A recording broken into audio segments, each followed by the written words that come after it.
Hello and welcome to Maya with Haste. In this video, we're going to take a look at smoothing our objects to make them look more organic. In the last video, we left off with our strange extruded and inserted edge-looped structure right here. So we're just going to go ahead and take off with this. If you don't have this already open or you haven't been following along with the other videos, just make a box and start extruding it from all different directions and adding all kinds of interesting characteristics to it. Now, the first thing I want to do is once again free up my history. So let's go to Edit, Delete by Type History for this object, so we're clear. We've burned all that information into our vertices. And now let's take a look at some special hotkeys on your keyboard, namely the 1, 2, and 3 key. What these are responsible for doing is the 1 key is showing your actual polygonal information. The 2 key is showing not only an outline of the polygonal information, but also the subdivisional surface that's being calculated from these points.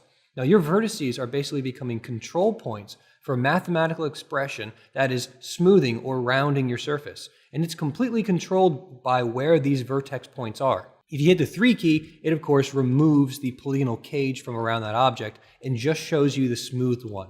Now this object itself is not smooth. This is just a visual representation of it. If you were to export this object out, you would be getting this original polygonal information.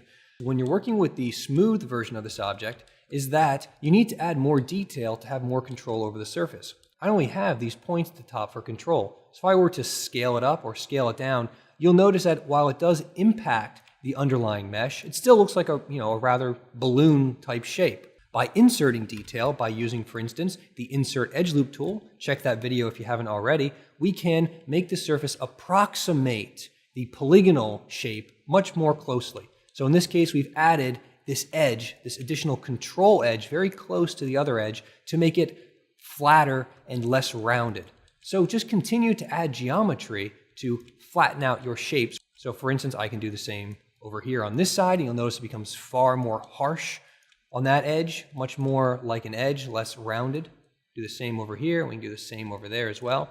And now, of course, that object, because of the additional detail, resembles the polygonal structure far more closely. I'm going to undo that a few steps, go back to where I was. If you've spent ages making this object look amazing, these wonderful little, I don't know, what would these be now? Rocket tubes? Let's make it look a little bit more interesting though. If we're really going to make it rocket tubes, let's do this. So at some point, you're going to want to take this object and convert it into this smooth form. And the way we do that is by using the Mesh Smooth command.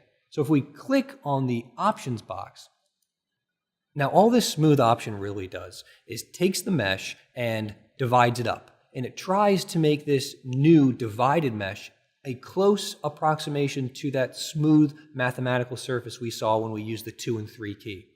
We can get closer and closer and closer to that approximation by increasing our subdivision levels. Now typically, I like to keep my levels around 1 or 2 because if you keep adding more levels, you add more polygons and you just end up making, well, a mess of your object. So let's see the results with 1 first. Actually, let's duplicate this object. To duplicate it, hit Control-D on your keyboard and just move it out of the way. We'll do 1 division on this object, hit Apply, and we'll select the other object, hit 2 divisions, and hit Apply again.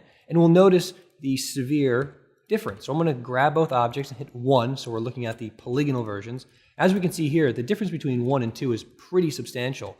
1 has, a pretty low poly count still, and 2 very, very closely represents that original object we were working with. This is why I typically like to use 2 subdivision levels. Now, you could always go back to the original object and, try to add more subdivision levels to get it closer and closer to, what you want the final output to be. But as you can see here, the difference between two levels and 3 levels, there's not a whole lot of visual difference between the two.